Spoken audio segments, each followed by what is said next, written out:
By the way, the chips here are also coated with paint to prevent them from shorting out by touching the heatsink. That's surprisingly useful. Once the paint has dried, I'll go back to reapplying the grease. I'll open the lid of the newly bought liquid metal grease and slowly squeeze it out. I completely misjudged the amount of force.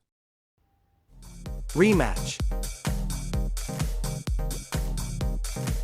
Once it's on the APU, all that's left is to spread it out with a cotton swab. Similarly, for the heatsink side as well.